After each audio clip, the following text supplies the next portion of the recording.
I'm here with Lynn, and she's going to tell us about her empty nest situation. I've been, I guess, an empty nester for a number of years. They're both married, both went to university. And I know that you are married, so how does your husband feel about the whole empty nest situation? Does he share the same feelings that you do? No. That's actually kind of funny because he deals with it very differently than I do. I miss that energy that they bring to our home. I miss their friends coming to our home. I think my husband, on the other hand, is quite happy to have the peace and quiet and the time to do what he wants, but as a mom, I still struggle with that. All right, Lynn, well, you're going to have to tune into our show and figure out how we can help you with that. Back to you, Dina. He did a great job. That was Markel, our intern. Thank you so much. You often hear it, though. Men are from Mars, women are from Venus.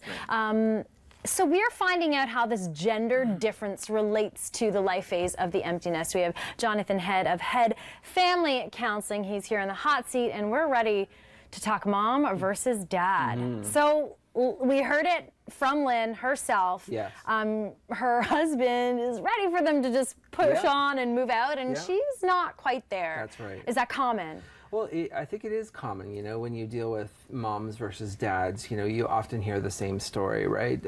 Dads are kind of like, okay, you know what, life gets to begin now. I get to go kayaking with my wife. I get to do my thing with my wife, and the women are alone, yes, and yes, and the wife's often like, oh, my babies are gone, but you know, it can be a very different experience. Like if I was to talk personally, I mean, my 17-year-old daughter, she's like my best friend. Aww. And I mean, we cycle all over North America together, and you know what, when she goes, it's going to break my heart. Yeah. And I'm going to miss her. And of course, I love my wife of 22, 23 years. But that's going to be, it's going to be a huge thing for me when she goes. And your wife is going to be on the other end of that, maybe? I don't think my wife will be. I think we'll actually share in the loss together. But, you know, oftentimes it can be a lot about, you know, your connection to your child. I mean, oftentimes, you know, one parent will connect better with one child and one parent will connect better with another child, and that's not because we don't love them. It's just because that there's, you know, there's a deeper bond. A deeper bond, just an easier connection. And sometimes that connection can also, you know, contribute to this feeling of loss.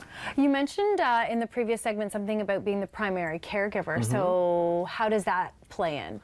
Well, primary caregiver, I mean, if I'm working, you know, 8 to 10 hours a day, say, and my wife's at home with the kids and she's driving them around and taking them to soccer, obviously she's, you know what, her role is very different than mine. Right. So when the children leave, she's, you know, she's impacted by the loss of that role, right? And sometimes that's exactly what it is. It is the role and we have to find a new role. Right. And that can be hard after, can be very hard. I don't know, 20 years of caring for a child. What about menopause? Could that play a role into the emotional feelings of a woman? Well, absolutely. You know, probably a bit of a separate issue in the sense that, you know, menopause has with it, you know, sort of different psychological criteria, right? I mean, you know, it's your hormones are being affected. But yeah, it can definitely play into that. So would that mean that we would try and find a way to kind of regulate our hormones and figure that out? Like you said, it is a totally different topic. But yeah, I would think that it would come into play. What about midlife crisis? You know, we often hear that in men. Could that play a role in the fact that some men just want their kids to go, so now they can buy that Corvette in that two-seater car, or who knows, go golfing every Saturday to feel young again? And well, sure. You know what? I mean, midlife crisis and personal freedom, they sort of work well together. And when your kids are off, you know, but you're also paying university bills and you're also paying college bills, and so you know that Corvette may have to go wait. on hold. Yes. I got you. So Lynn shared that her feelings are very different than her husband's at this stage of them going off to university. How can we, as a partnership, be sensitive to the other's feelings and work on it so that they can support each other's state of mind? You know, I think probably spending time together, cultivating that relationship, okay? And for husbands, you know, when their wives are talking, right, to simply be there to listen and to empathize and to, give them that sort of nonverbal support that says, hey, you know what, sweetheart, you know what, everything's going to be okay. You know what, it's okay for you to be sad. It's okay for you to miss your kids. But you know what, hey. I'm here for you. I'm here for you. Is it hard? Is it just my husband, or is it hard for men to constantly listen and take on that role? It is very hard for men to listen and to take on that role. Why? Just tell me why. Well, because men are fixers. Men fix problems, so right? fix that problem that's going on in my head. Well, women don't want men to fix problems. We don't? No, because when men fix women's problems, what they're doing is actually communicating to the woman that in some ways, she doesn't have the ability to fix it herself. When women communicate together, what they do is they non-verbally communicate. I mean, 93% of what we say is through our body language. So when women sit together, they talk and they make eye contact and they listen and they support and that's what they do to each other. And basically what they're doing is they're saying, girl, you got it.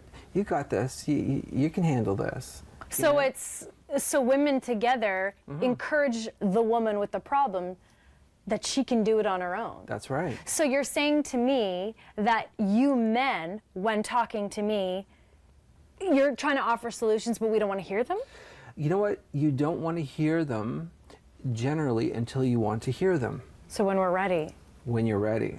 So what I generally do with my wife. Yeah, you must be a really, really good man or husband at handling these situations. Well, she starts talking, and one of the first questions I'll ask her is I'll say, is this a listening conversation or is it a fix-it conversation? No. Oh, yeah, absolutely. Really? Yeah.